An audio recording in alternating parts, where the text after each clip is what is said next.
மாட்டு பையன் சீமான் தான் மாடுகளுக்காக மாநாடு நடத்துறான். எல்லாத்தையும் விட சொன்னா பாருங்க ஒண்ணு, வள்ளுவர் சொன்ன திருக்குறளுக்கு மாடல்ல மற்ற எவை அப்படிங்கிறதுக்கு அதுல சொல்லப்பட்ட மாடுங்கிறது இந்த மாடை சொல்லி சொல்றான். அப்பனுக்கு எல்லாம் அப்பன் திருவள்ளுவர், அவருக்கே அவன் பாடம் எடுக்கிறான். இல்ல இவர் வந்து மாடை தான் சொன்னாரு அப்படி சொல்லிட்டு. இன்னைக்கு வந்த பையன் விஜய், அவனை பார்த்து பம்பறான், பதறான். ஏதோ ஜட்டிக்குள்ள எறும்பு புந்த மாதிரி அந்த கதறான். விஜய பார்த்தா என்ன ஆகுதுன்னே தெரியல. யாரு செத்து போனாலும் இவங்க அப்பன் ஆயிடுறது, யாரு செத்தாலும் இவங்க மாமா ஆயிடுறது. அந்த மாதிரி வந்த புதுசுல விஜய் வந்து தனக்கு தம்பி, ஒரு கண்ணு எங்க திராவிடம், ஒரு கண்ணு வந்து தமிழ் தேசம் சொன்ன உடனே பதறது உனக்கு. சந்திரனை தொட்டது யாருன்னா நம்ம ஆளுங்க சும்மா சொன்னா வந்து மறந்துறாங்கன்னு சொல்லிட்டு பாட்டிலே வச்சுட்டாங்க. சந்திரனை தொட்டது யார்? ஆம்ஸ்ட்ராங் தான் சொல்லி. ஆனால் ஒரு எம்பியா இருக்கிறவன் சொல்றான், இல்ல சந்திரனை தொட்டது ஆம்ஸ்ட்ராங் இல்ல, அனுமான் அப்படிங்கிறான். எங்களுக்கு என்ன ஆசைனா நீ இருந்துகிட்டே இருக்கணும், எங்களுக்கு கண்டென்ட் கொடுத்துட்டே இருக்கணும், நான் உங்களை அடிச்சுக்கிட்டே இருக்கணும், ஃபன் பண்ணிக்கிட்டே இருக்கணும்.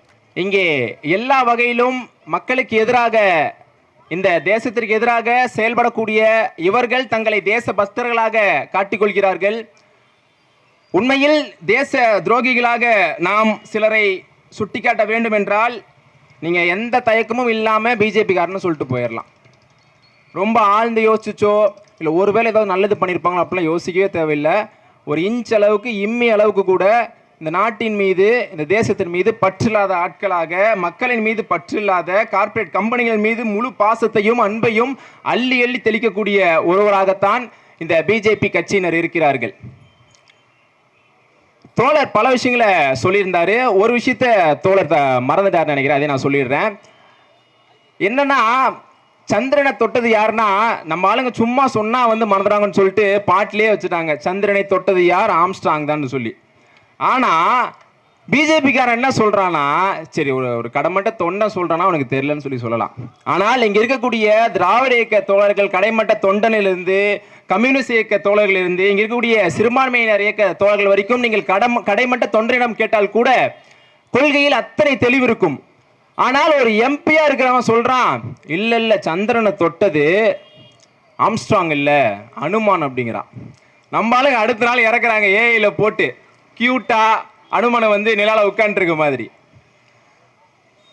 கொஞ்சமாவது படிடா பரமான்னு சொல்லிக்கிட்டே இருக்கும். இல்ல நான் படிக்கவெல்லாம் மாட்டேன், எனக்கு என்ன கதை சொன்னாங்களோ அந்த கதையை நம்பிக்கிட்டே இருப்பேன், திரும்ப திரும்ப பண்றாங்க. அதை தன்னோடு நிறுத்தி கொள்ளாமல் அடுத்து இங்கே படிக்கக்கூடிய இளம் தலைமுறை வரைக்கும் இந்த பொய்யை, இந்த புராண புரட்டை எப்படியெல்லாம் திணிக்க வேண்டும் என்பதை மிக தெளிவாக செய்து கொண்டிருக்கிறார்கள். 2020 புதிய கல்விக் கொள்கை என்ற ஒரு கருமாந்திரத்தை எங்களிடம் திணித்தார்கள்.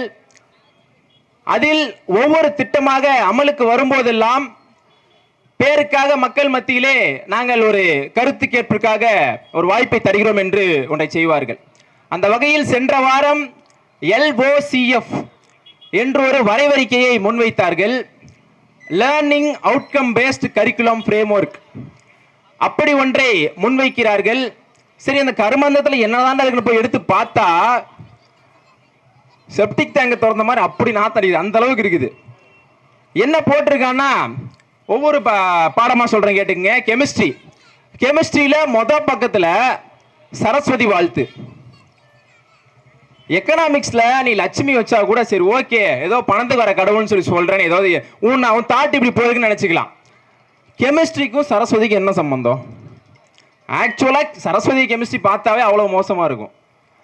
அந்த மாதிரி யார் கூட கெமிஸ்ட்ரி ஆனாங்கன்னு சொல்லிட்டு அப்படி இருக்கக்கூடிய ஒருத்தங்களை கெமிஸ்ட்ரி பாடத்தின் முதல் பக்கத்துல கொண்டு வந்து வச்சிருக்க. சரி, காமர்ஸ்ல எதை வச்சிருக்கான்னா கௌட்டில்யா எழுதுன அர்த்த சாஸ்திரம்.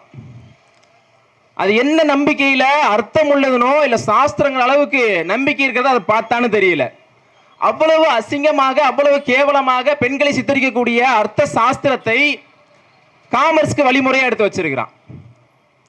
அடுத்து இதே மாதிரி முன்னாடி சொன்ன மாதிரி அனுமனை பத்தின பாடம். இது எல்லாத்தையும் தாண்டி இவன் நினைப்பது இங்கேதான் வந்து சாத்தியமாகிறது. என்னவென்று பார்த்தால், வரலாற்று பாடத்தில் வைத்திருக்கிறான் VD சாவர்கரை.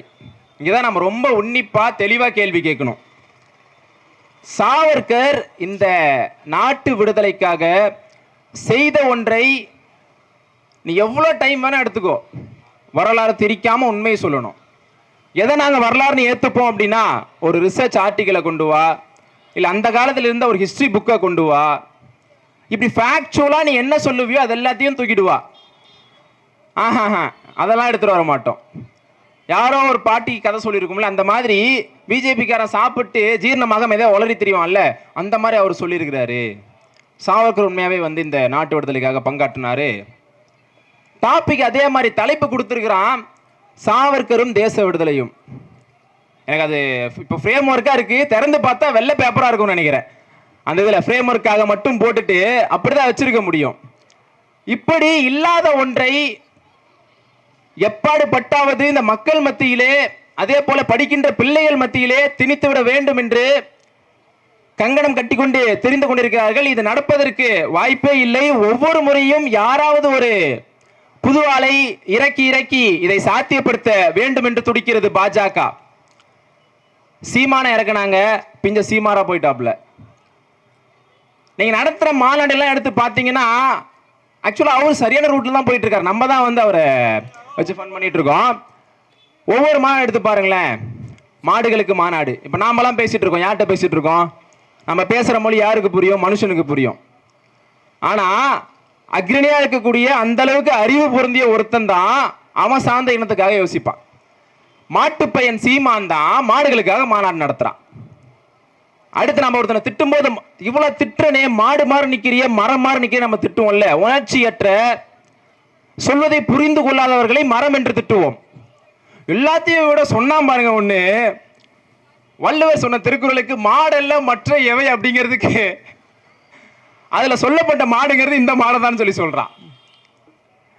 உன் அப்பனுக்கெல்லாம் அப்பன் திருவள்ளுவர், அவருக்கே அவன் பாடம் எடுக்கிறான். இல்ல இல்ல, இவர் வந்து மாடை தான் சொன்னாரு அப்படி சொல்லிட்டு. இப்ப மரங்களுக்கு ஒரு மாநாடு. அடுத்து சொல்றான் தண்ணீருக்கு மாநாடுன்னு சொல்லிட்டு பாயிண்ட்டுக்கு வந்துட்டேன். உன் கட்சி எதை செஞ்சுக்கிட்டு இருக்குதோ அதுக்கு வந்துட்டேன். எப்ப பாரு அதே நினைப்பு, ஒன்னே தண்ணி போடணும், இல்லாட்டி கருக்கலைப்பு. இது ரெண்டு மட்டுமே கட்சி கொள்கையா வச்சிருக்கக்கூடிய நீ யார பேசுற? தொண்டு செய்து பழுத்த பழம் தூய தாடி மார்பில் விழும் மண்டை சுலப்பை உலகத்தோறும் மனக்குகையில் சிறுத்தையிலும் அவர்தாம் பெரியார். ஒரு ஆணாக பிறந்து பெண் விடுதலைக்காக போராடியவர். இந்த சமூகத்தில் தாழ்த்தப்பட்ட ஜாதியில் பிறக்காமல் இங்கே தீட்டு கூடாது, அதே போல ஜாதியின் பெயரால் இந்த மக்களை வஞ்சிக்க கூடாது என்று தாழ்த்தப்பட்ட மக்களுக்காக போராடிய ஒரு தலைவர். ஆணாக பிறந்து பெண்களுக்காகவும், அதே போல ஒரு உயர் சமூகத்தில் பிறந்து தாழ்த்தப்பட்டவர்களுக்காகவும், ஒரு செல்வந்தராக பிறந்து இங்க இருக்கக்கூடிய ஏழை குழந்தைகள் படிப்பதற்காக தன்னுடைய சொத்துக்களை தந்து கல்லூரிகளை உருவாக்கி தந்த ஒரு தலைவரை பார்த்து இது பெரியார் மண் இல்ல, பெரியார் தான் ஒரு மண்ணுன்னு சொல்லி சொல்ற. மண்ணு என்ன செய்யும் அப்படிங்கறது இப்ப ரொம்ப தெளிவா நீ பார்த்துட்டு இருக்க. எத்தனையோ ஆட்கள் இங்கே பெரியாரின் மீது பொய் புரட்டுகளை வீசி இல்லாமல் போயிருக்கிறார்கள். எங்களுக்கு என்ன ஆசைனா, நீ இருந்துகிட்டே இருக்கணும், எங்களுக்கு கண்டென்ட் கொடுத்துட்டே இருக்கணும், நான் உங்களை அடிச்சுக்கிட்டே இருக்கணும், ஃபன் பண்ணிக்கிட்டே இருக்கணும். ஒரு பேட்ச் மாதிரி ஒரு 10 லட்சம் பேர் உள்ள இருக்க மாதிரி தெரியும், பார்த்தா ஒரு பேட்ச் வெளியே வரும். இந்த லட்சணம் தான் என் கட்சியோட லட்சணமா இருக்குது. இன்னைக்கு வந்த பையன் விஜய், அவனை பார்த்து பம்புறான், பதறான், ஏதோ ஜட்டிக்குள்ள எறும்பு புந்த மாதிரி அந்த கதறான். விஜயை பார்த்தா என்ன ஆகுதுன்னே தெரியல.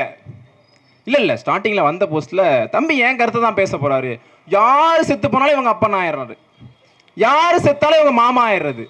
அந்த மாதிரி வந்த புதுசுல விஜய் வந்து தனக்கு தம்பி. ஆனா என்னைக்கு அது வந்து தெரிஞ்சு தெரியாமல சொல்லிட்டாப்ல, ஒரு கண்ணு வந்து எங்க திராவிடம், ஒரு கண்ணு வந்து தமிழ் தேசம் சொன்ன உடனே பதறது உனக்கு. ஐயோ, திராவிடத்தை காலி பண்றதுக்காக நம்ம ஒரு கமிஷன் வாங்கிட்டு வந்திருக்கோம், என் அசைன்மெண்டோட இருக்கிற நானு, நீயும் அதே இடத்துல தான் அசைன்மெண்ட் வாங்கிட்டு வர, ஆனா நீ வேற மாதிரி உருட்டுன்னு சொல்லிட்டு உனக்கு குழப்பமா இருக்கு, பதறது அப்படியே. அப்ப நான் சொன்னேன் என் தம்பினே, இப்ப தம்பி எல்லாம் கிடையாது அப்படின்னு சொல்லி இல்லாத கதறான்.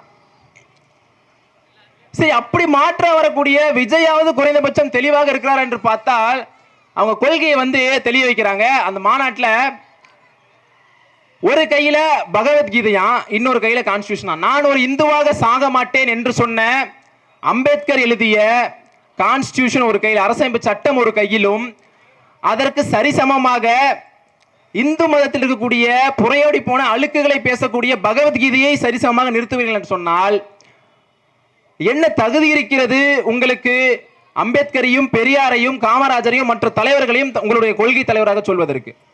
அதற்கு பின்னாலும் இந்த அணில் கூட்டங்கள் செல்வதை பார்த்தால் தான் எங்களை போன்ற இளைஞர்களுக்கு எல்லாம் வருத்தமாக இருக்கிறது.